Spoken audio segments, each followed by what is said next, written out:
Le cliquetis de ma fourchette contre l'assiette en céramique fut le seul son dans la pièce pendant 5 bonnes secondes. Cela sembla durer une éternité. Ma fille Mia, âgée de tout juste 10 ans, avec des yeux bien trop perspicaces pour son âge, venait de poser la question que moi, une femme de 35 ans, n'avais jamais osé prononcer à voix haute. « Pourquoi faites-vous semblant de nous aimer ?» Sa voix n'était pas accusatrice, juste sincèrement curieuse, de la même manière qu'un enfant demande pourquoi le ciel est bleu. La question s'adressait à mes parents, mais leurs yeux, leurs 4 yeux, se tournèrent brusquement vers moi. Le visage de ma mère, un masque d'affection grand-maternelle soigneusement construit, se fissura. Le sourire jovial et forcé de mon père s'évapora. Mon frère, Marc, renifla simplement, une petite bouffée de dérision. C'était ma faute, tout était toujours de ma faute. Je pouvais voir l'accusation se former dans le regard furieux de ma mère. « Qu'est-ce que tu lui as raconté ?» Je risquai un coup d'œil vers mon mari Alex. Il se contenta d'un lent hochement de tête délibéré, son expression illisible pour eux, mais limpide pour moi. Cela voulait dire « c'est parti, ne recule pas ». Et à cet instant, en voyant la confusion sur le visage de ma fille et la confirmation naissante dans les yeux de mon mari, je sus que la mascarade de 30 ans était terminée. Ce n'était pas un caprice d'enfant, c'était la fin, c'était la vérité, prononcée avec l'honnêteté brutale et simple que seul un enfant possède, et elle était sur le point de nous sauver. Avant de continuer l'histoire, merci de vous abonner. Je dois atteindre les 1000 abonnés pour pouvoir vous apporter chaque jour des histoires comme celle-ci. Pour vous, ce n'est qu'un clic, mais pour moi, cela signifie énormément. Pour comprendre comment une enfant de 10 ans a pu démanteler une famille avec une seule question, il faut comprendre la famille elle-même. Ma famille n'était pas une unité d'amour et de soutien, c'était une petite entreprise dysfonctionnelle, et j'en étais l'atout le plus fiable et le plus exploité. Mon titre officiel était fille et sœur, mais mon rôle fonctionnel était un hybride complexe de directrice financière, chef du contrôle des dégâts et thérapeute de garde. Ce rôle m'a été assigné très tôt. Je me souviens d'avoir 8 ans et que mon frère, Marc, qui en avait 10, avait, accidentellement, mis le feu dans le jardin du voisin avec une loupe. Pendant que mes parents apaisaient simultanément le voisin en colère et roucoulaient sur le fait que le pauvre Marc était traumatisé par toute cette épreuve, c'est moi qui fus envoyée avec un râteau et un sac poubelle pour nettoyer le désordre calciné. J'ai reçu une tape sur la tête et on m'a dit « Merci d'être la responsable, Lily. Tu arranges toujours les choses. » L'éloge m'a fait du bien à l'époque, une petite lueur chaleureuse d'importance. Je n'avais pas réalisé que c'était le premier maillon forgé d'une chaîne qui allait s'enrouler autour de ma vie. C'était le schéma. Marc, l'enfant chéri, créait un désastre. Mes parents le couvraient et l'excusaient, et moi, la réparatrice, j'étais déployée pour gérer les retombées. Il était sensible et créatif, ce qui dans le lexique de notre famille était synonyme d'irresponsable et de défaillant. J'étais forte et intelligente, ce qui signifiait qu'on attendait de moi que je porte ses fardeaux et les miens sans me plaindre. Cette dynamique s'est consolidée en grandissant, les enjeux devenant simplement plus élevés. La parcelle d'herbe brûlée est devenue des voitures accidentées, des cours ratés et des emplois perdus, mais les rôles sont restés exactement les mêmes. Marc cassait quelque chose, mes parents l'excusaient, et j'étais appelée pour payer, que ce soit avec mon temps, mon argent ou ma santé mentale. Le ressentiment silencieux et bouillonnant a commencé à s'accumuler à l'adolescence, un faible murmure d'injustice qu'on me disait être simplement une adolescente de mauvaise humeur. Ils étaient des maîtres du gaslighting avant même que je connaisse l'existence de ce mot. Toute plainte de ma part était accueillie par un chœur de « Ne sois pas si dramatique, Lily » ou l'ultime culpabilisation, mais nous sommes une famille, c'est ce que font les familles. J'ai appris à ravaler mes sentiments et à continuer de nettoyer les dégâts. C'était plus facile que de se battre. C'était ma façon de maintenir la paix. La paix, bien sûr, était une illusion complète. C'était le silence tendu et fragile d'une prise d'otage, pas la quiétude confortable d'un foyer heureux. Ma vie était une série de sacrifices faits sur l'autel de l'incompétence de mon frère, avec mes parents agissant comme les grands prêtres du culte de Marc. Le sacrifice le plus important est survenu quand j'avais 19 ans. J'avais travaillé sans relâche pendant mes années de lycée, économisant chaque centime de mon travail à temps partiel pour un acompte sur une voiture d'occasion fiable pour me rendre à mes cours universitaires. J'avais trouvé la perle rare, une petite berline bleue qui me semblait être l'incarnation de la liberté. Je l'ai eue pendant 6 semaines glorieuses. Puis, un soir, Marc a eu besoin de l'emprunter. Il allait à une fête et sa propre bagnole pourrie ne démarrait pas. J'ai hésité, un nœud d'angoisse se serrant dans mon estomac. Mon père m'a tapé sur l'épaule. « Oh, laisse-la lui prendre, Lily, il sera prudent. Sois une bonne sœur. » Être une bonne sœur signifiait que je me suis réveillée à 3 heures du matin par un appel téléphonique d'un Marc en sanglots. Il avait enroulé ma voiture autour d'un poteau téléphonique. Il allait bien, pas une égratignure, mais ma voiture était une épave. Quand j'ai commencé à pleurer, ma mère m'a serrée dans ses bras et a dit « Oh chérie, ne sois pas triste. L'important, c'est que ton frère soit en sécurité. » Il a été si secoué. Ils n'ont même pas fait semblant d'être en colère contre lui. Mon chagrin pour ma liberté perdue a été requalifié en égoïsme. Ma voiture détruite était un inconvénient. Son traumatisme était la véritable tragédie. Je n'ai jamais vu un centime de sa part ou de la leur pour la remplacer. J'ai pris le bus pendant 2 ans. Cet incident n'était qu'un prélude à l'événement principal, le grand hold-up du fonds pour les études. J'avais un modeste compte d'épargne, une combinaison de l'argent de mon diplôme et des fonds que mes grands-parents avaient laissés pour mon éducation.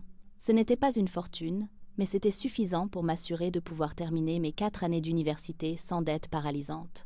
La semaine où je devais m'inscrire et payer mes premiers frais de scolarité, mes parents m'ont convoqué pour une réunion de famille. Marc, alors âgé de 22 ans, avait une idée de génie, une affaire à ne pas manquer.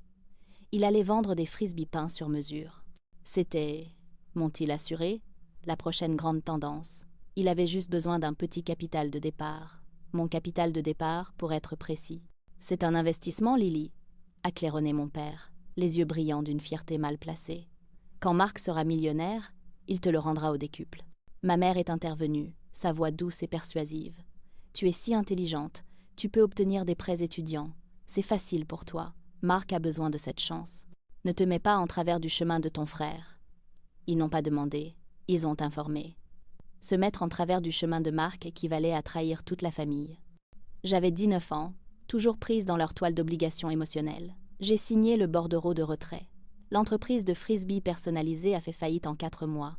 Je n'ai jamais revu l'argent et j'ai passé la décennie suivante à rembourser les prêts qui étaient si faciles à obtenir pour moi. Rencontrer Alex, c'était comme sortir d'une pièce sombre et étouffante pour prendre l'air frais pour la première fois.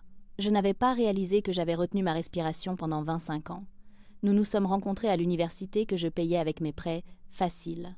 Il étudiait l'ingénierie et il avait un calme et un sens de l'équité fondamentale qui me semblait complètement étranger. Sa famille était normale.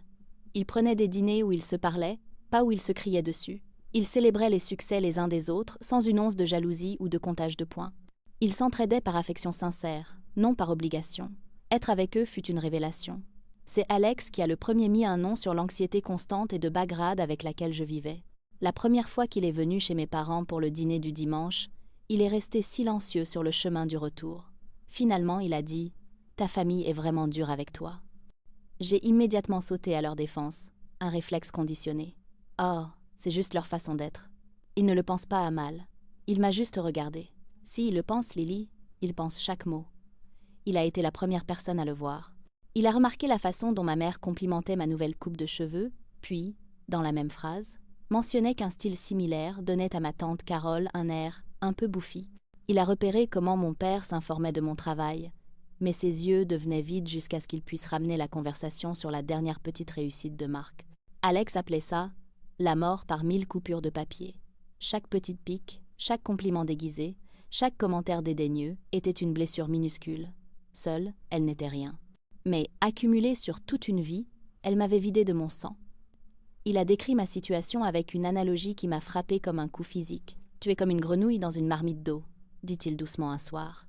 La chaleur a été augmentée si lentement, depuis si longtemps, que tu ne te rends même pas compte que tu es en train d'être bouillie vive. L'image était si crue, si horriblement juste, qu'elle a brisé des années de déni soigneusement construit. J'étais en train d'être bouillie vive. Et ma propre famille montait le feu, tout en me disant que l'eau bouillante était un bain chaud et affectueux. Alex ne m'a pas dit quoi faire. Il m'a juste tenu la main et a validé mes sentiments, m'offrant une perspective extérieure à la bulle toxique dans laquelle j'avais grandi. Pour la première fois, j'ai senti que je n'étais pas folle. Le problème n'était pas que j'étais trop sensible ou dramatique. Le problème, c'était ma famille. Armés de cette nouvelle et terrifiante lucidité, Alex et moi avons commencé à construire notre propre vie, une forteresse de normalité contre le dysfonctionnement. Nous avons obtenu nos diplômes, trouvé de bons emplois, et avec une discipline née de ma peur profonde de l'endettement, nous avons économisé. Nous avons acheté une petite maison parfaite dans un quartier calme, à 2 villes de mes parents. La distance physique était un début, mais la distance émotionnelle était une frontière plus difficile à conquérir. Puis nous avons eu Mia, et les enjeux de la toxicité de ma famille sont devenus terrifiants. Je regardais ma fille, si pleine de lumière et de confiance, et je ressentais un besoin primal de la protéger du poison qui s'était infiltré dans mes propres os. Je ne pouvais pas la laisser devenir un autre rouage de la machine familiale. Je ne pouvais pas les laisser lui apprendre que l'amour était conditionnel, que sa valeur était liée à son utilité. J'ai commencé à essayer d'établir des limites. Elles étaient petites au début. Non, nous ne pouvons pas venir dîner ce dimanche. Nous avons d'autres projets. Non, je ne peux pas parler au téléphone maintenant, je suis en train de coucher Mia. Chaque non était traité comme un acte de haute trahison. La résistance était immense, un raz-de-marée de culpabilité et d'agression passive. « Oh !»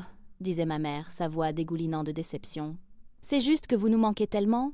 Mais bien sûr, ta nouvelle vie est tellement plus occupée. » Le sous-entendu était toujours clair. Ta nouvelle vie avec ton mari t'éloigne de nous, ta vraie famille. Alex est devenu le méchant désigné. Dans leur récit, il était l'étranger manipulateur qui me montait contre eux. Il ne pouvait pas concevoir que je prenais mes propres décisions. Ce devait être son influence. Le véritable test est venu sous la forme des urgences sans fin qui tournaient autour de Marc. C'était un flux constant de crises financières. Marc avait besoin d'argent pour un dépôt de garantie sur un nouvel appartement parce qu'il avait été expulsé du dernier. Marc avait besoin de quelques milliers de dollars pour réparer sa voiture après un autre petit accrochage. Marc avait besoin d'un prêt à court terme pour couvrir des dettes de jeu présentées comme une série de malchances. Les demandes passaient toujours par mes parents. Ils m'appelaient, leur voix empreinte d'une panique fabriquée. « Lily, Dieu merci, je t'ai eu. Marc est dans une situation terrible. » Il présentait cela comme une question de vie ou de mort, une crise que seul moi, la responsable, pouvais résoudre. Pendant un temps, je cédais encore, jetant de l'argent dans le trou noir de l'irresponsabilité de Marc, juste pour qu'il me laisse tranquille. Mais Alex a commencé à taper du poing sur la table, fermement. « Nous n'allons pas nous immoler par le feu pour les garder au chaud, Lily, disait-il. Notre argent est pour notre avenir, pour l'avenir de Mia. Ce n'est pas un fonds d'urgence pour un homme de 30 ans qui refuse de grandir. » La première fois que j'ai relayé cela à mes parents, répétant la logique d'Alex comme la mienne, le téléphone est devenu silencieux. Puis ma mère a dit, d'une voix assez froide pour geler l'eau, « Je vois, donc les opinions de ton mari sont plus importantes que le bien, être de ton frère. C'est bon de savoir où nous en sommes. » La guerre avait commencé. La paix que j'avais si désespérément essayé de maintenir fut brisée par ce seul « non », mais c'était une démolition nécessaire. Pendant quelques années, une trêve tendue s'est installée sur la famille. Je gardais mes distances, armée d'un nouvel arsenal de dérobades polies mais fermes que m'avaient enseigné Alex et ma thérapeute. Nous ne voyions ma famille que pour les grandes fêtes et les dîners du dimanche occasionnels et soigneusement gérés. Les urgences de Marc semblaient s'être taries, ou du moins, les demandes ne m'étaient plus adressées. J'ai appris plus tard que mes parents avaient puisé dans leurs propres économies de retraite pour le maintenir à flot, un fait qu'ils me cachaient sous un vernis de stabilité financière. Je me suis permis d'espérer que les choses avaient changé, qu'ils avaient enfin accepté mes limites. C'était un espoir insensé. Le calme n'était que le calme avant la tempête, la profonde inspiration avant le dernier plongeon désespéré. Le gros coup est arrivé un mardi après-midi. Mes parents ont demandé une autre réunion de famille, une phrase qui envoyait une vague d'anxiété pavlovienne à travers mon corps. Ils voulaient venir chez nous, ce qui était inhabituel. Ils voulaient qu'Alex soit là, ce qui était sans précédent. Je savais que c'était le moment. C'était l'embuscade dont Alex m'avait toujours mis en garde. Ils sont arrivés chargés de cadeaux une bouteille de vin pour nous, un jouet d'apparence coûteuse pour Mia. C'était le préambule classique du love-bombing. Nous nous sommes assis dans mon salon, la pièce qu'Alex et moi avions peinte ensemble, sur le canapé pour lequel nous avions économisé, et je me sentais comme une étrangère dans ma propre maison. Mon père s'est raclé la gorge, endossant son personnage de patriarche chef d'entreprise. « Comme vous le savez, commença-t-il, votre mère et moi vieillissons, et notre plus grand souhait est d'avoir la famille réunie pour construire un héritage. » Ma mère s'essuyait déjà les yeux avec un mouchoir. Marc était assis à côté d'elle, l'air maussade et agacé, comme si tout cela était un grand dérangement pour lui. Le projet était que Marc achète une maison. Pas une première maison, mais une monstrueuse bâtisse de 6 chambres dans une banlieue aisée, avec piscine et garage pour 3 voitures. C'était une maison pour un PDG, pas pour un homme dont le travail le plus récent était de livrer des pizzas. Ils avaient une brochure glacée de l'agent immobilier. « C'est parfait », murmura ma mère. Il y a une chambre pour nous, une chambre pour vous quand vous viendrez, un immense jardin pour que Mia puisse jouer, puis vint la demande. Mark, comme on pouvait s'y attendre, ne pouvait pas obtenir de prêt. Et il lui manquait une partie de la compte. Environ 80 000 $. Il voulait deux choses. Premièrement, il voulait que nous offrions à Mark les 80 000 $ de nos économies. Deuxièmement, et c'était la partie vraiment insensée, il voulait qu'Alex et moi nous portions co-emprunteurs sur l'hypothèque. J'ai senti l'air quitter mes poumons. Il voulait lier notre avenir financier, l'avenir de Mia, au navire en perdition de la vie de mon frère. C'est un investissement fantastique pour toute la famille, dit mon père, sa voix résonnant d'une fausse confiance. C'est comme ça qu'on construit un patrimoine générationnel. C'est ce que les familles font les unes pour les autres, Lily. Il s'agit d'être une équipe. Ma mère se pencha en avant, les yeux suppliants. Lily, tu as toujours été celle qui nous a tous maintenus ensemble. Ne nous laisse pas tomber maintenant. Ne brise pas cette famille. C'était l'épreuve ultime. Il ne demandait pas seulement de l'argent. Il demandait ma reddition complète et totale. À cet instant, assise sur mon propre canapé, je sentis un étrange sentiment de calme m'envahir. Le brouillard de l'obligation, de la culpabilité, de la préservation de la paix, s'est finalement levé pour de bon. L'audace pure de leur demande fut comme un seau d'eau glacée en plein visage. Ils ne demandaient pas de l'aide. Ils exigeaient un sacrifice. Ils étaient prêts à risquer l'avenir de ma fille pour financer la vie fantasmée de mon frère. J'ai regardé Alex. Il me regardait, la mâchoire serrée, mais il est resté silencieux, me laissant prendre les devants. J'ai regardé mes parents, leur visage un mélange d'espoir désespéré et d'attente pleine de droit. J'ai regardé mon frère, qui ne voulait même pas croiser mon regard, fixant la brochure comme si la maison était déjà sienne. J'ai pris une profonde inspiration. « Non », ai-je dit. Le mot était calme, mais il a atterri au centre de la pièce comme une grenade. C'était une phrase complète. Pas d'explication, pas d'excuse. Juste non. Mon père a cligné des yeux, comme s'il ne m'avait pas bien entendu. « Qu'est-ce que tu as dit ? La réponse est non », ai-je répété, ma voix plus forte cette fois. « Nous ne vous donnerons pas d'argent, et nous ne nous porterons absolument pas co-emprunteurs pour un prêt. Ça n'arrivera pas. » Le silence qui a suivi était lourd et hostile. Le visage de ma mère s'est décomposé, et les larmes théâtrales ont commencé. « Lily, comment peux-tu être si froide ? Après tout ce que nous avons fait pour toi, tout ce qu'ils avaient fait pour moi ?» La phrase était si absurde qu'elle en était presque drôle. Qu'avait-il fait pour moi, à part m'apprendre à tolérer les mauvais traitements ? « Il ne s'agit pas d'être froide, maman, dis-je, ma voix stable. Il s'agit d'être responsable de ma propre famille, pour Alex et pour Mia. Nous avons nos propres objectifs financiers. Nous devons penser au fond pour les études de Mia, un vrai, cette fois. » La pique a touché sa cible. Le visage de mon père a viré au rouge foncé de colère. « C'est un coup bas, a-t-il bafouillé. Nous essayons d'aider ton frère, tu déformes les choses. » Mark a finalement parlé, sa voix dégoulinant de venin. « Je le savais, a-t-il ricané, jetant la brochure sur la table basse. Je vous avais dit qu'elle ne le ferait pas. Depuis qu'elle l'a épousé, il a fait un mouvement de tête vers Alex. Elle est devenue égoïste, trop bien pour nous. Le transfert de blâme avait commencé, pile à l'heure. J'étais égoïste. Alex était la mauvaise influence. Ils étaient les victimes. Ça n'a rien à voir avec Alex, dis-je, le regard fixé sur mes parents. C'est ma décision. Vous nous demandez de prendre un risque financier incroyable pour quelque chose de complètement irresponsable. Je ne le ferai pas. » Mon père s'est levé, son masque de patriarche affable complètement disparu, remplacé par une fureur pure. « Tu es en train de déchirer cette famille, Lily. Tu choisis délibérément de détruire cette famille. »« Non, » dis-je en me levant pour croiser son regard. « Ce n'est pas moi. Je refuse simplement de la financer plus longtemps. » La réunion était terminée. Ils sont sortis en trombe, ma mère pleurant de façon dramatique, mon père rayonnant de colère, et Mark traînant derrière eux comme un adolescent maussade. Le coup de grâce est venu de ma mère, sa voix tremblant d'un chagrin fabriqué. « Tu as changé, Lily. Je ne sais même plus qui tu es. » Alors que la porte se refermait brutalement, j'ai regardé Alex. Il m'a enlacée. « Moi je sais qui tu es, » a-t-il dit dans mes cheveux. « Tu es la femme que j'aime. Et tu viens de sauver notre famille. » Il avait raison. Je n'avais pas détruit une famille. J'avais simplement défini la mienne. C'était moi, Alex et Mia. Nous trois. Et nous n'étions plus à vendre. Le silence qui a suivi leur départ spectaculaire fut, pour moi, un soulagement profond. C'était comme si le vrombissement incessant et aigu d'un appareil défectueux avait enfin été éteint. Mes parents et Mark ont entamé un traitement silencieux à grande échelle, une tactique qui m'avait paralysée de culpabilité par le passé. Cette fois, cela m'a semblé être un cadeau. Fini les dîners du dimanche remplis de mines passives agressives. Fini les appels téléphoniques qui commençaient par un joyeux « Allô » et se terminaient par une demande d'argent. Mon téléphone n'a pas sonné pendant 3 semaines. Ce furent les 3 semaines les plus paisibles de ma vie d'adulte. J'ai réalisé avec une clarté saisissante que leur présence dans ma vie n'était pas une source de joie ou de réconfort. C'était une source de stress constant et de bas grade. J'étais le chauffeur désigné de la famille dans un derby de démolition, perpétuellement préparé pour le prochain accident. Sans la menace constante d'un impact, mes épaules se sont détendues pour la première fois depuis des années. Alex a remarqué le changement en moi. « Tu souris plus ?» a-t-il commenté un soir, alors que nous faisions la vaisselle. Un vrai sourire, pas celui que tu utilises quand tu es au téléphone avec ta mère. Il avait raison, la paix était réelle, pas fabriquée. Bien sûr, cela ne pouvait pas durer.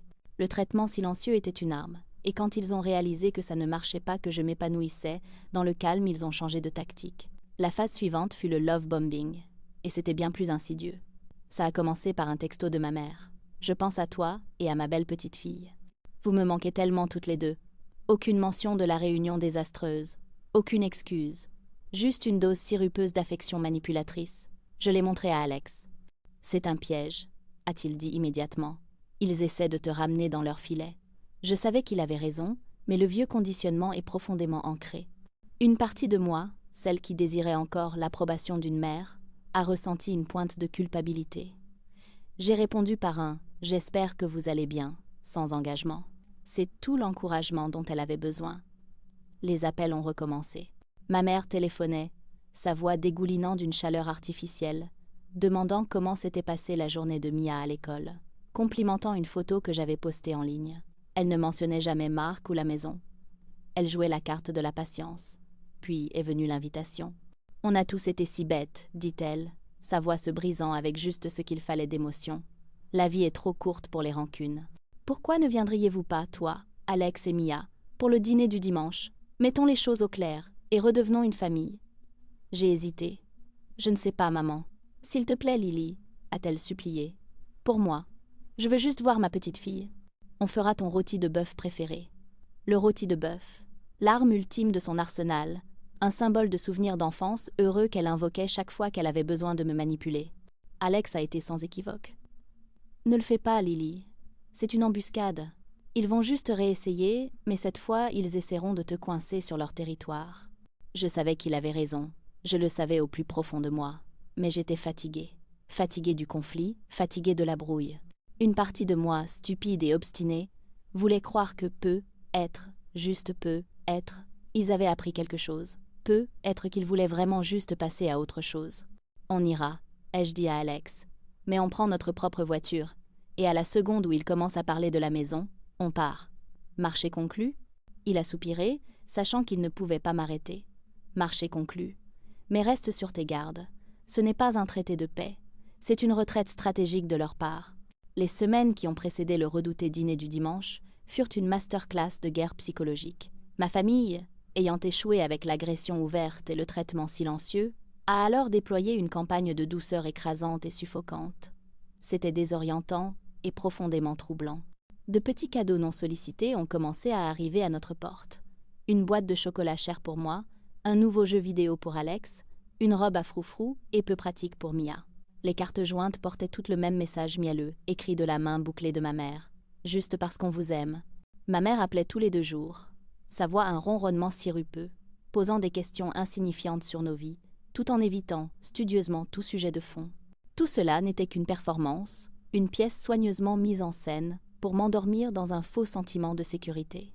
La partie la plus dérangeante de cette mascarade était son effet sur Mia. À 10 ans, elle n'était plus une petite fille qu'on pouvait facilement distraire avec un nouveau jouet brillant. Elle était observatrice, une petite éponge silencieuse qui absorbait les courants émotionnels de notre maison. Elle me voyait me crisper chaque fois que le téléphone sonnait avec l'identifiant de ma mère. Elle voyait le sourire forcé et crispé que j'arborais en écoutant les plaisanteries écœurantes de sa grand-mère. Elle surprenait des bribes de conversation entre Alex et moi. Un soir, après un appel particulièrement nauséabond, j'ai raccroché et me suis plainte à Alex dans la cuisine, oubliant que de petites oreilles étaient toujours à l'écoute. « C'est tellement faux », ai-je murmuré, la voix tendue par la frustration. Il ne se souciait pas vraiment de savoir comment s'est passé l'entraînement de foot de Mia. Tout ça n'est qu'un prélude pour redemander la maison. Ils ne nous aiment pas, Alex. Ils aiment seulement ce que nous pouvons faire pour eux. Tout ça, c'est juste. Faire semblant. J'ai vu un mouvement furtif dans le couloir et j'ai réalisé que Mia était là, son visage illisible. Elle s'est enfuie avant que je puisse dire quoi que ce soit et j'ai pris la note mentale d'être plus prudente. Mais le mal était fait. Le mot « semblant » avait été planté. Mia a commencé à observer ma famille avec une nouvelle intensité analytique. Quand mon père appelait et claironnait « Comment va ma petite fille préférée ?» Dans le haut-parleur, Mia se contentait de fixer le téléphone, son expression vide. Quand un cadeau de leur part arrivait, elle disait « Merci » poliment, mais mettait ensuite le jouet de côté, montrant peu d'intérêt. Elle voyait à travers la performance. Elle voyait la même chose que moi, mais sans les 30 ans de conditionnement qui me disaient de l'ignorer, de sourire, de jouer le jeu, de maintenir la paix. Elle voyait le masque, et elle ne comprenait pas pourquoi nous prétendions tous que c'était un vrai visage. Le jour du dîner est arrivé, un dimanche gris et couvert qui correspondait parfaitement à mon humeur. En montant dans la voiture, Alex m'a serré la main. « Souviens-toi du plan, une seule mention de la maison, et on s'en va. » J'ai hoché la tête, l'estomac noué. Je sais. Ce que je ne savais pas, c'est que la détonation ne viendrait pas d'eux. Elle viendrait de la petite fille calme et observatrice assise sur la banquette arrière, qui avait finalement relié tous les points. Entrer dans la maison de mes parents, c'était comme monter sur une scène de théâtre. L'air était chargé de l'arôme du rôti de bœuf et d'une gaieté forcée. Ma mère s'est précipitée pour nous étreindre, son étreinte trop serrée, son sourire trop large. Mon père a tapé dans le dos d'Alex avec une bonhomie qui n'atteignait pas ses yeux. Même Marc a réussi un sourire pincé et un « salut » marmonné. Ils jouaient tous leur rôle à la perfection. C'était la production de la « famille heureuse ». Et nous étions les vedettes invitées qu'ils cherchaient désespérément à impressionner. Ils se sont prosternés devant Mia, la couvrant d'un niveau d'attention à la fois excessif et manifestement manipulateur. « Mia, ma chérie, regarde ce que mamie a pour toi », a roucoulé ma mère, sortant un ours en peluche ridiculement grand. « Oh, tu es tout simplement la plus jolie, la plus intelligente des filles du monde », a claironné mon père. Tout cela était pour mon bénéfice, une démonstration de la famille aimante et attentionnée qu'ils étaient. Je me sentais comme un juge à un concours, et ils mettaient le paquet pour gagner. Nous nous sommes assis pour dîner, la table gémissant sous le poids d'un repas conçu pour crier « Nous vous aimons ». La conversation était un chant de mines de plaisanterie soigneusement formulées et de piques passives-agressives déguisées en blagues. Mon père a levé son verre pour un toast. « À la famille », a-t-il dit, en me regardant fixement. « La chose la plus importante au monde, plus forte que n'importe quel désaccord. » Mon frère a ajouté « Et au fait de réussir assez pour s'offrir de belles choses », dit-il avec un sourire narquois, en jetant un coup d'œil à Alex. « Ça doit être agréable !» J'ai ignoré l'appât. Alex a juste pris une lente gorgée d'eau, son visage un masque de politesse indifférente. Ils essayaient de nous faire réagir, de nous entraîner dans une dispute qu'ils pourraient ensuite présenter comme étant de notre faute. Nous n'avons pas mordu. Frustrés par notre refus de nous engager, ils ont recentré leur attention sur Mia, essayant de l'utiliser comme un levier. « Tu sais, Mia, » dit mon père en découpant le rôti, « ton oncle Marc regardait une maison avec un immense jardin. Un pony pourrait y tenir. N'aimerais-tu pas avoir un pony ?» Mia a juste haussé les épaules, poussant un petit pois dans son assiette. Ma mère a essayé un autre angle. « Et il y avait une grande piscine. Tu adores nager. Tu pourrais inviter tous tes amis pour des fêtes au bord de la piscine. Ce serait un endroit où toute la famille pourrait créer des souvenirs. » Ils peignaient le tableau d'une vie de famille parfaite, une vie que je leur refusais égoïstement. La pression montait, le sous-entendu devenait de plus en plus fort. Je sentais ma mâchoire se serrer, mon instinct de fuite me hurlant de prendre Mia et Alex et de courir. J'étais sur le point d'inventer un mal de tête soudain quand ma mère a joué sa dernière carte. Elle a tendu la main par-dessus la table, sa main couvrant la mienne. Sa peau était froide. « Oh, Lily !» dit-elle, sa voix tremblant d'une émotion étudiée. « Laissons juste toute cette laideur derrière nous. Nous vous aimons tellement. Nous ferions n'importe quoi pour notre famille, et nous savons que tu ressens la même chose. » Et c'était ça. C'était la phrase de trop. La goutte d'hypocrisie finale et fatale dans une coupe qui débordait déjà. Avant même que je puisse formuler une réponse, une petite voix claire a percé la tension. C'était Mia. Elle a regardé directement ma mère, la tête penchée. « Alors pourquoi faites-vous semblant de nous aimer ?» Le silence qui s'abattit sur la table du dîner fut absolu et stupéfiant. C'était comme si la question de Mia avait aspiré tout l'air de la pièce. La main de ma mère se retira de la mienne comme si elle s'était brûlée. Son visage, qui avait été un masque d'émotions douces et suppliantes, se durcit en une coquille cassante d'indignation.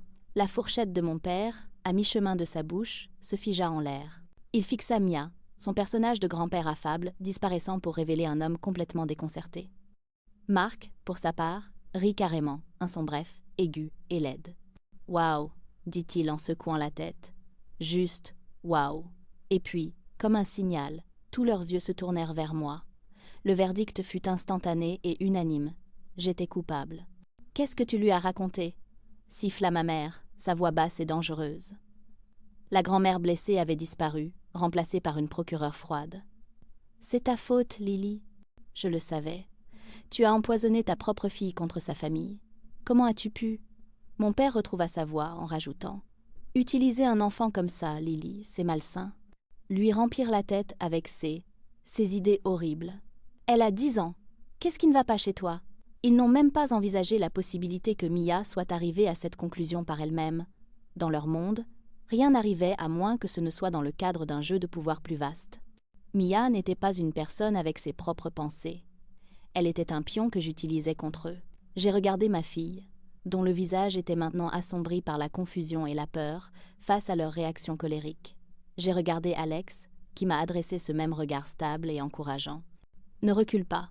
Quelque chose en moi, un barrage de 30 ans de colère refoulée et d'injustice avalée, a finalement cédé. Mais je n'ai pas crié, je n'ai pas pleuré. La rage qui m'a remplie était froide, claire et tranchante. J'ai posé ma serviette proprement sur la table à côté de mon assiette. « Elle n'a pas tort, » dis-je, ma voix d'un calme troublant. Tous les yeux étaient sur moi. « Vous avez entendu sa question. Je pense que vous devriez y répondre. » « C'est une accusation ridicule, » claironna mon père. « Nous t'aimons, nous vous aimons tous, nous t'avons tout donné. »« Non, » dis-je, ma voix tranchant à travers ses fanfaronnades. « Vous ne l'avez pas fait. Vous ne nous aimez pas. Vous aimez l'idée de nous. Vous m'aimez en tant que votre filet de sécurité financier et votre concierge émotionnel. Vous aimez Alex comme un co-emprunteur potentiel. Vous aimez Mia comme un outil pour me manipuler. Vous ne savez rien de qui nous sommes vraiment. » La vérité, dite simplement et sans chaleur, fut plus choquante pour eux que n'importe quelle dispute hurlante aurait pu l'être. Ils restèrent muets de stupeur, leur scénario préparé étant totalement inutile. J'ai gardé mon regard fixé sur ma mère, l'architecte de la forme particulière d'amour toxique de notre famille. « Quand m'as-tu posé pour la dernière fois une question sur ma vie en écoutant vraiment la réponse ?» ai-je demandé. Ma voix toujours calme, toujours dangereusement posée. Une question qui n'était pas un prélude à une demande ? Tu me demandes si je suis occupée, mais seulement pour voir si j'ai le temps de faire une course pour Marc. Tu me demandes comment va mon travail, mais seulement pour évaluer si j'ai eu une augmentation que tu pourras ensuite affecter à l'une de ces dettes. Tu ne m'as pas demandé si j'étais heureuse depuis 15 ans. Je me suis tournée vers mon père. Et toi ? Tu parles d'héritage et de famille, mais ce que tu veux dire, c'est actif et apparence. Toute cette performance, j'ai fait un geste vers la table, et le repas élaboré, ne concerne pas l'amour. C'est un déjeuner d'affaires où vous essayez de conclure une très mauvaise affaire. La seule différence, c'est que vous vous attendez à ce que nous soyons reconnaissants pour la proposition. Marc a ricané. « Oh, ça y est, Sainte Lily, la martyre. »« Non, Marc, » ai-je dit en me tournant vers lui pour la première fois. Son ricanement a légèrement vacillé sous mon regard direct. Pas une martyre, une banquière. C'est tout ce que j'ai jamais été pour toi. Le distributeur automatique familial. Du moment où tu as démoli ma première voiture et où l'on m'a fait sentir égoïste de pleurer à ce sujet, jusqu'à la fois où vous avez tous investi mon fonds d'études dans ton entreprise de frisbees, jusqu'à maintenant cette demande ridicule et insultante que nous ruinions notre avenir financier pour t'acheter un manoir que tu n'as pas mérité et que tu ne peux pas te permettre. Il n'a jamais été question de famille, il a toujours été question d'une transaction. Et je ferme mon compte. Je pouvais sentir la main d'Alex dans mon dos, une petite pression stable. J'ai repoussé ma chaise et me suis levée. « Mia a posé une question simple, » dis-je, ma voix résonnant dans le silence stupéfait. « Et elle mérite une réponse honnête. Vous faites semblant de nous aimer parce que vous avez besoin de nous. Votre amour est un outil que vous utilisez pour obtenir ce que vous voulez. Mais Mia, Alex et moi, nous ne sommes pas des outils.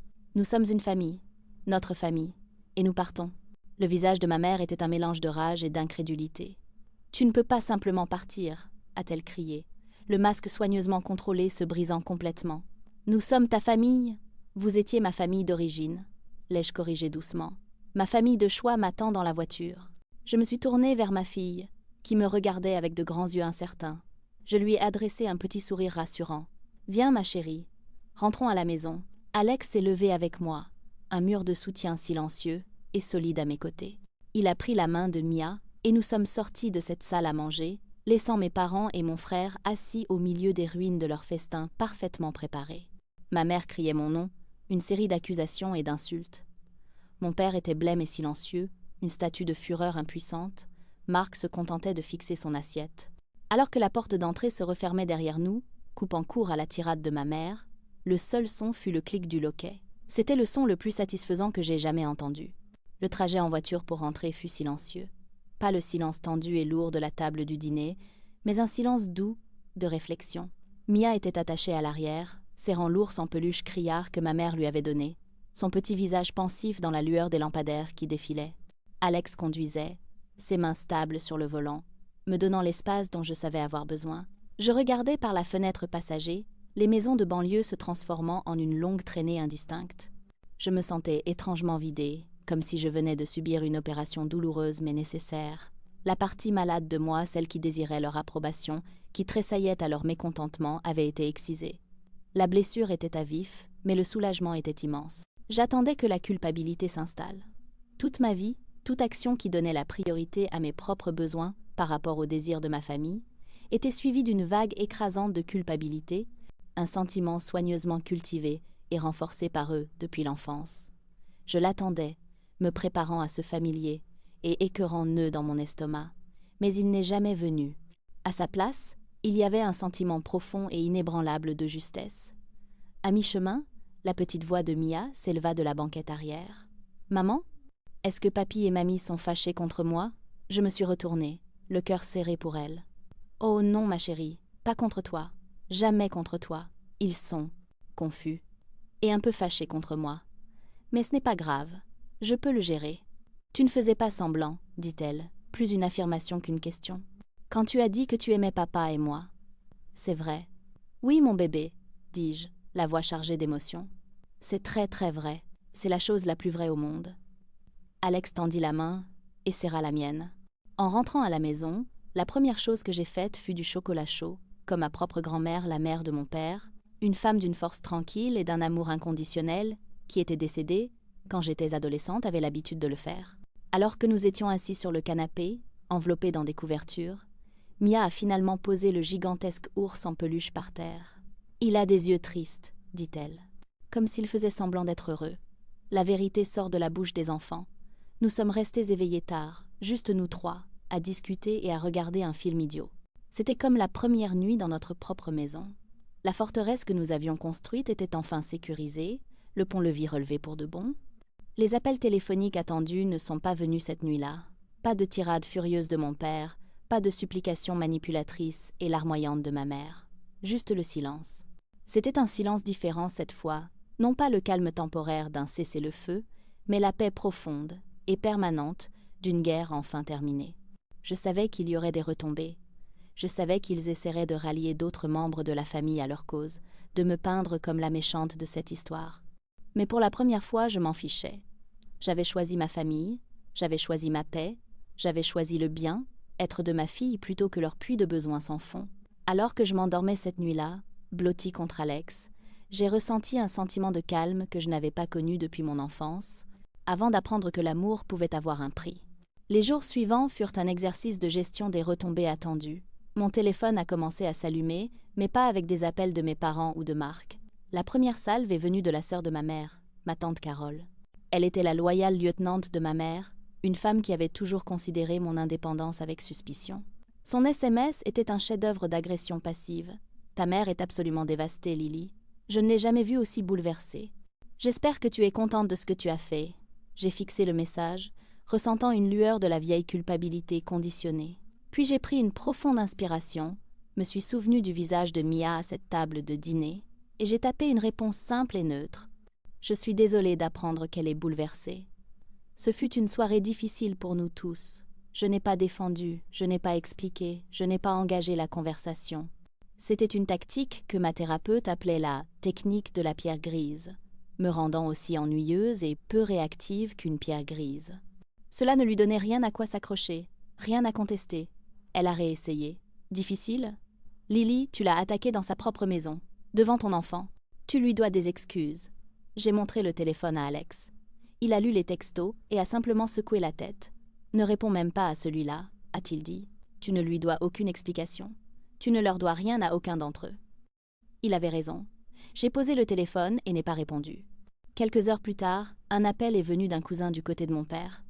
C'était un type bien, mais il n'avait entendu qu'un seul côté de l'histoire. « Salut Lily », a-t-il commencé, la voix hésitante.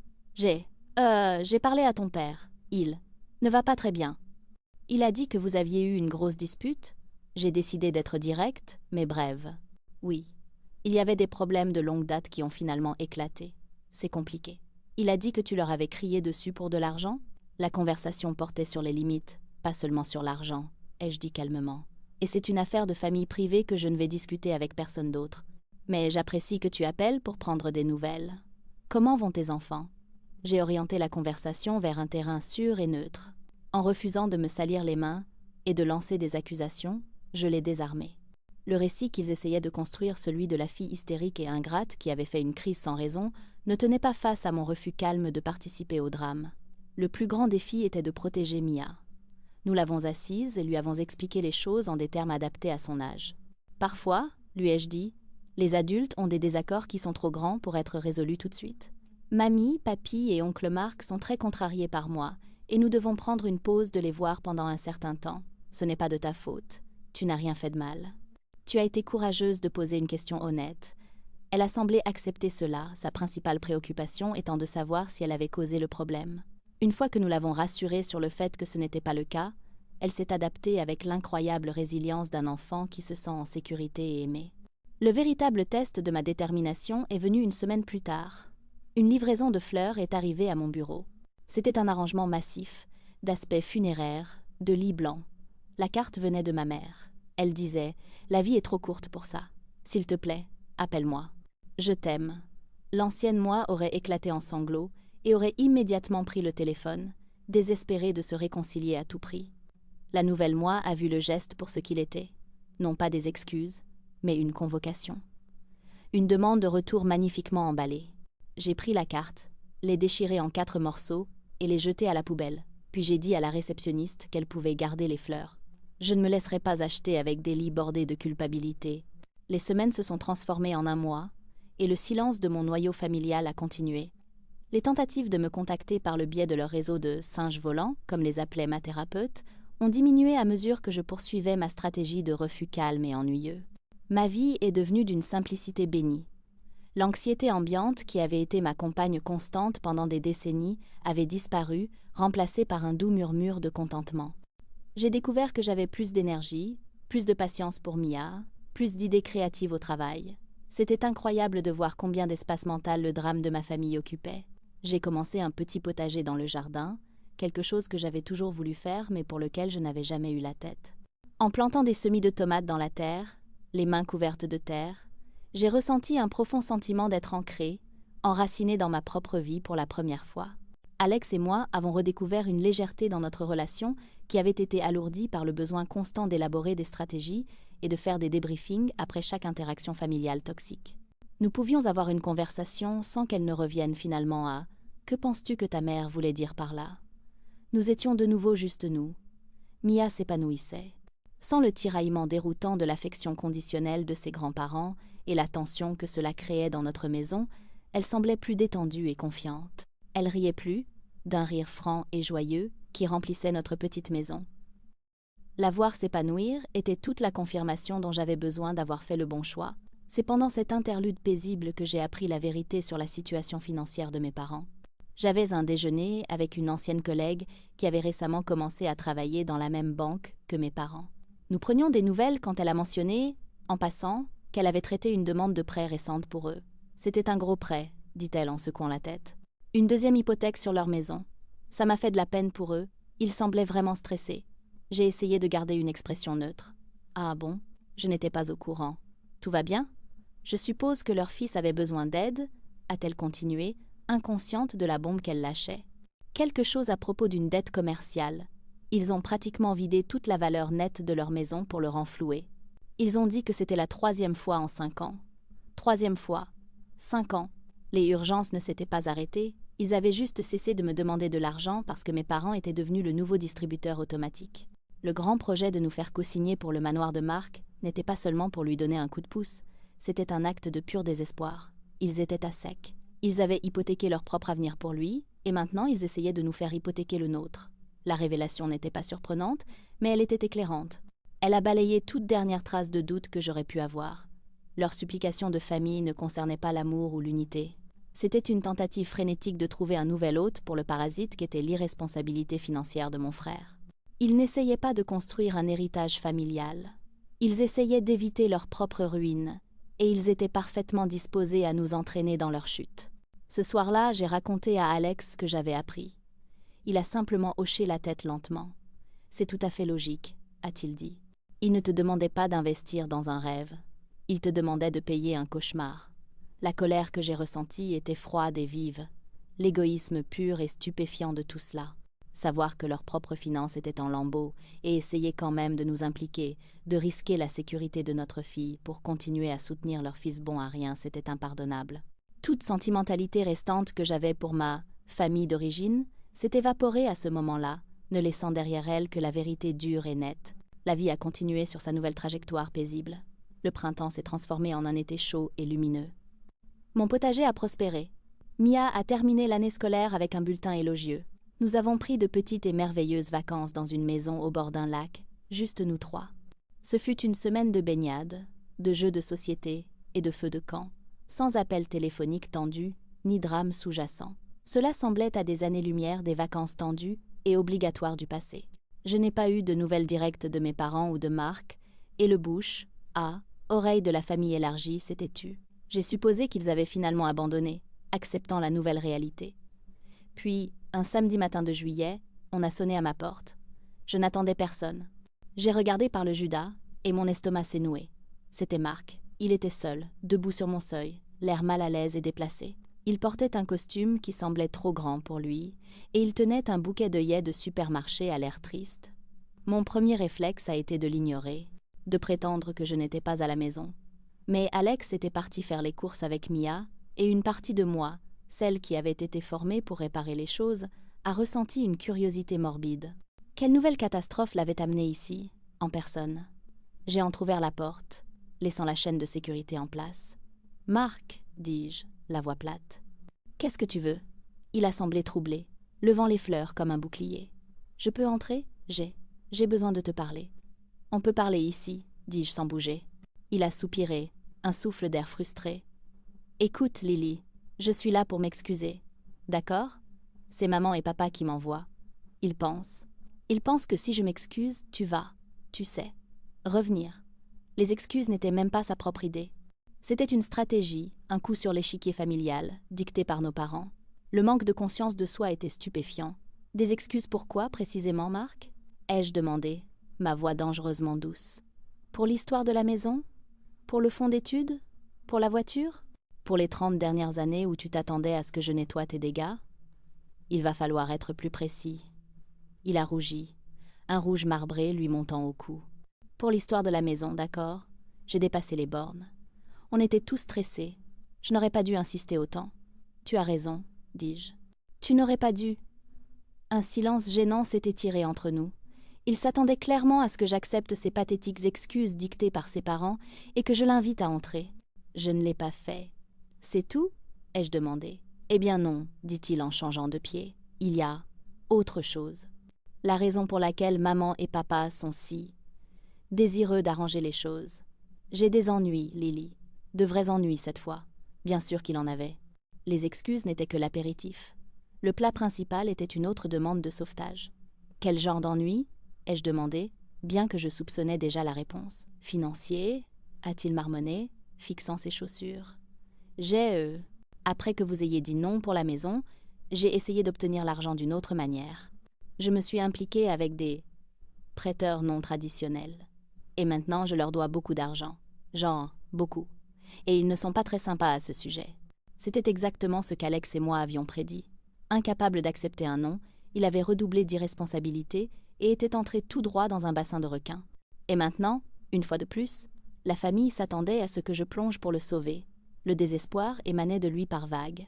Ce n'était pas le frère arrogant et ricanant du dîner. C'était un homme effrayé, un homme qui avait finalement épuisé l'argent des autres.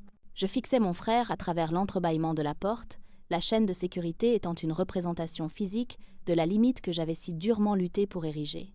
Il avait l'air pathétique, son costume mal ajusté, et ses fleurs fanées constituant le triste déguisement d'un homme-enfant qui faisait enfin face à une conséquence dont il ne pouvait se sortir ni par le charme, ni par l'intimidation.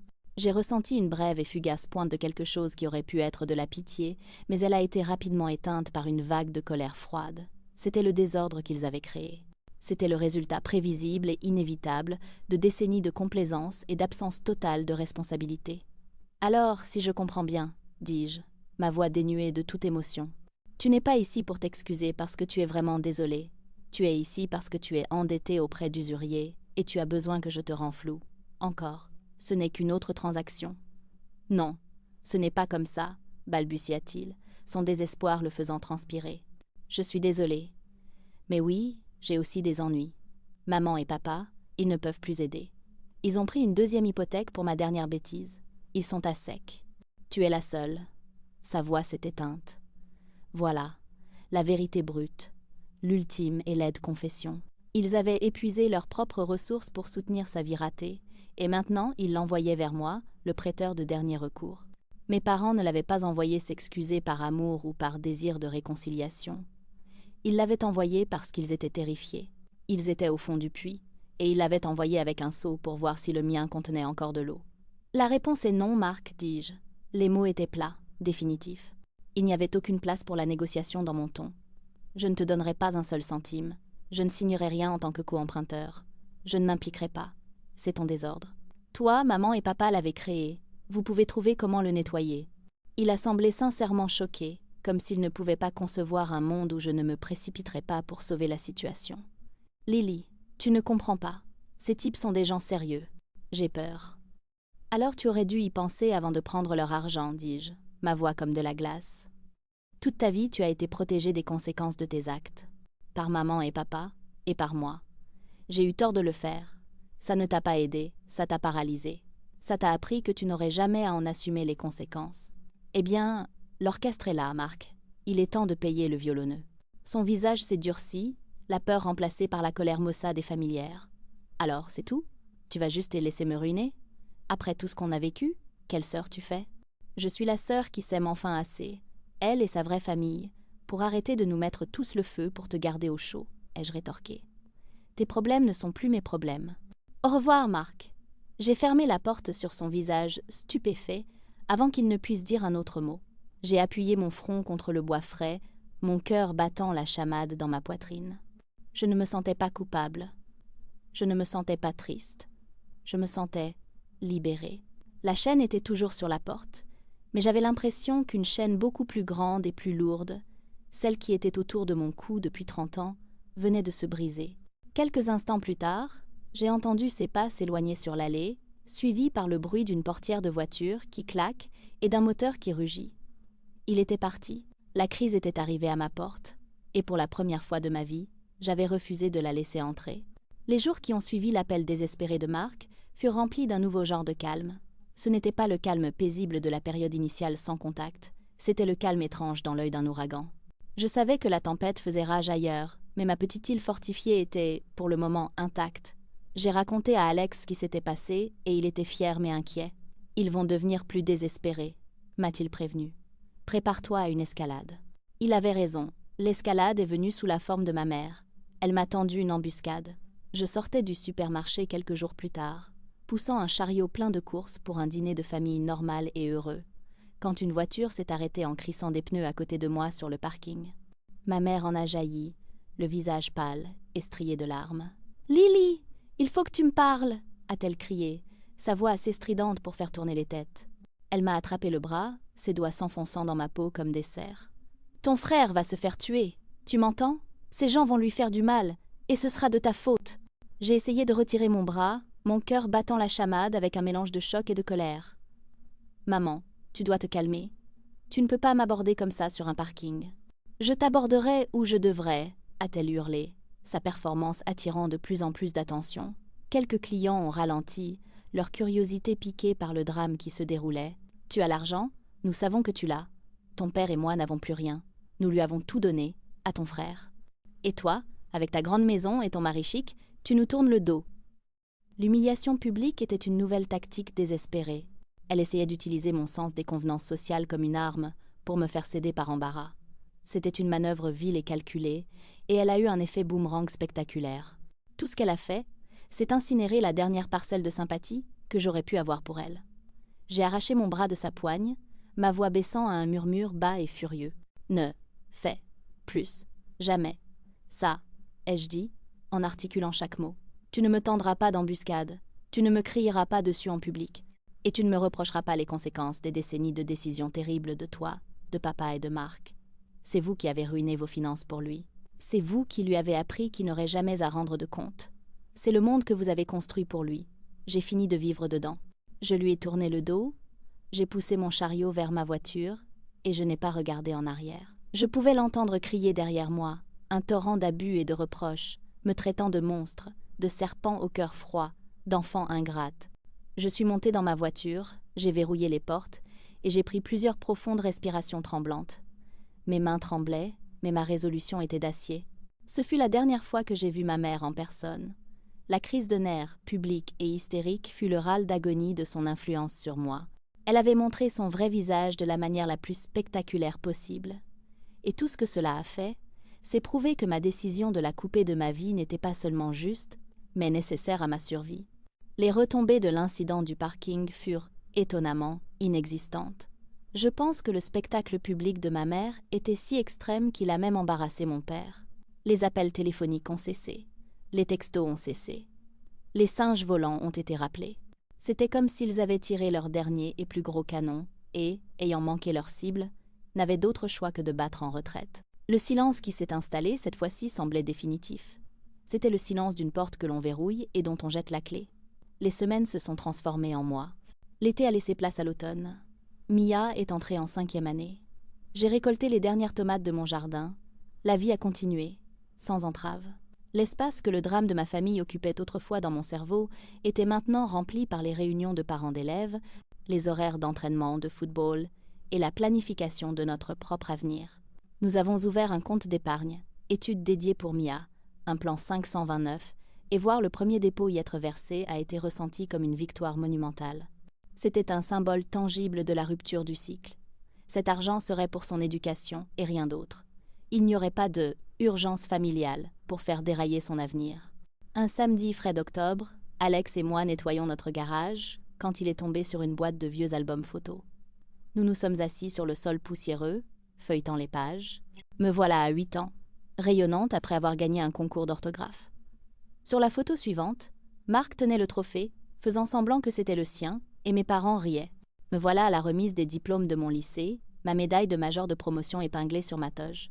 La photo était prise de loin, car ma mère était occupée à s'agiter autour du smoking déchiré de Marc.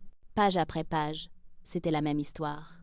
Mes accomplissements étaient des notes de bas de page dans la grande et chaotique saga de mon frère. Ça a toujours été là, n'est-ce pas? Ai-je murmuré, traçant le film plastique sur une photo de ma berline bleue accidentée. Je ne voulais juste pas le voir. Tu voyais ce que tu avais besoin de voir pour survivre, dit doucement Alex, en passant son bras autour de moi. Mais tu ne te contentes plus de survivre, Lily. Tu vis. Il avait raison.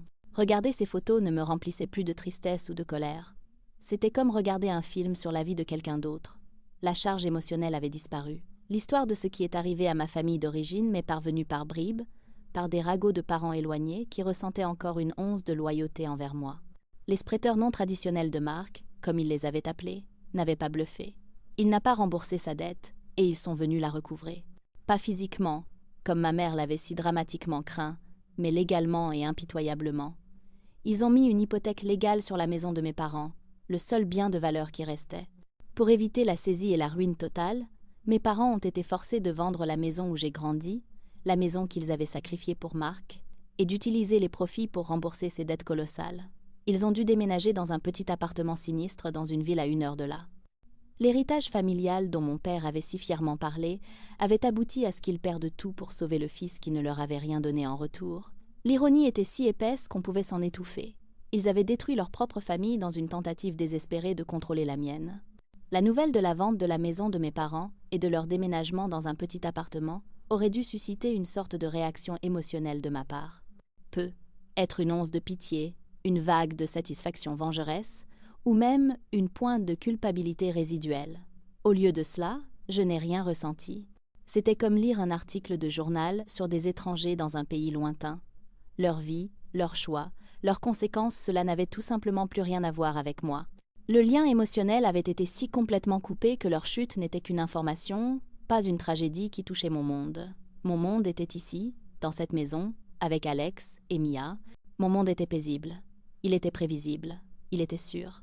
La véritable mesure de ma guérison est venue le jour du 11e anniversaire de Mia. Nous avons organisé une petite fête pour elle, juste quelques-uns de ses amis les plus proches. Il n'y a pas eu de grands gestes théâtraux, pas d'attention étouffante de grands-parents essayant de prouver quelque chose. C'était juste un rassemblement simple et heureux avec de la pizza, du gâteau et beaucoup de rire. Alors que je coupais le gâteau, Mia est venue m'enlacer par la taille, enfouissant son visage dans mon flanc. « C'est le meilleur anniversaire de tous les temps », a-t-elle murmuré. Mon cœur s'est gonflé. Ce n'était pas le meilleur, à cause des cadeaux ou de la fête. C'était le meilleur parce que l'atmosphère était légère et joyeuse, libre des courants sous-jacents toxiques d'obligation et de manipulation qui avaient défini chaque réunion de famille de ma propre enfance. Elle était libre. Et parce qu'elle était libre, j'étais libre. Nous étions assis dans le salon après le départ de ses amis, entourés de papiers cadeaux et de ballons égarés, quand Mia m'a regardé avec ce même regard perspicace qu'elle avait eu à la table du dîner 1 an plus tôt. « Maman, dit-elle, est-ce qu'il te manque parfois, mamie et papy ?» J'ai considéré la question honnêtement pour la première fois. Me manquait-il? Les personnes qu'ils étaient ou l'idée de ce qu'ils étaient censés être? Avoir une maman et un papa me manque parfois, ai-je répondu sincèrement. L'idée d'avoir des grands-parents pour toi me manque. Mais les personnes qu'ils ont choisi d'être? Non, ma chérie, ils ne me manquent pas. Ma vie est tellement meilleure maintenant. Notre vie est meilleure. Elle a hoché la tête, apparemment satisfaite de la réponse. La mienne aussi, a-t-elle dit simplement, avant de tourner son attention vers un nouveau jeu de Lego. C'est à ce moment-là que j'ai ressenti le sentiment final et ultime de justification. Il ne s'agissait pas de la perte de la maison de mes parents ou du fait que Marc ait dû faire face aux conséquences de ses actes. Ce n'était pas une victoire. C'était juste une fin triste et prévisible à leur histoire. Ma justification résidait dans la simple déclaration de ma fille. La mienne aussi. Je ne m'étais pas seulement sauvée moi-même, je l'avais sauvée, elle. J'avais brisé une chaîne de traumatisme générationnel et donné à ma fille un cadeau que je n'avais jamais eu. Une enfance où l'amour n'était pas une transaction, une arme ou un prétexte. C'était juste un fait, aussi simple et essentiel que l'air qu'elle respirait. Cela fait 2 ans depuis ce dîner fatidique du dimanche. 2 ans de paix tranquille, sans incident, magnifique. Nous n'avons plus jamais eu de nouvelles de mes parents ou de mon frère. Je n'ai aucune idée de l'endroit où se trouve Marc ou de ce qu'il fait, et je ne ressens aucune curiosité de le savoir. Ma tante et d'autres parents envoient occasionnellement un texto de vœux prudemment formulé, que je retourne poliment, mais l'époque où j'étais entraînée dans leur drame est révolue. Ma vie est la mienne, entièrement et complètement. Le bourdonnement constant et de bas grade d'anxiété avec lequel j'ai vécu si longtemps a été remplacé par un sentiment de calme profond. Je dors mieux, je ris plus. Je suis une meilleure mère, une meilleure épouse, une meilleure amie. Je suis, tout simplement, une meilleure version de moi-même maintenant que je ne joue plus un rôle dans leur production chaotique. Parfois, je pense au cœur de leur dysfonctionnement, à cette définition transactionnelle de la famille. Ils voyaient la famille comme une hiérarchie de besoins, avec ceux de Marc au sommet et les miens au bas. L'amour était la monnaie qu'ils utilisaient pour faire respecter cette hiérarchie. En refusant d'accepter leur monnaie, j'ai invalidé tout leur système. Je n'ai pas seulement quitté une famille, j'ai quitté une économie émotionnelle défectueuse et corrompue. La bombe silencieuse, comme je l'appelle maintenant, fut la question de Mia. Sa simple et honnête question a exposé les fondations pourries de toute la structure, et tout s'est effondré. Je serai éternellement reconnaissante pour son courage et sa clarté. Elle a vu que l'empereur était nu et n'a pas eu peur de le dire. Mon ancienne vie me semble être un lointain souvenir, une histoire que j'ai lue sur quelqu'un d'autre. La femme qui se tordait dans tous les sens pour maintenir une fausse paix, qui finançait sa propre destruction juste pour être appelée une bonne fille, mais maintenant une étrangère. Je ne suis plus une réparatrice, une banquière ou une martyre. Je suis juste Lily. Et c'est plus que suffisant. La vie qu'Alex, Mia et moi avons construite n'est pas extravagante. C'est une vie simple, enracinée dans une affection sincère, un respect mutuel et un soutien indéfectible. C'est le genre de famille que je ne savais même pas possible, et je la protège farouchement. Le monde que mes parents se sont créés, un monde construit sur la complaisance et le sentiment que tout leur est dû, les a finalement consumés. Ils disent que j'ai détruit ma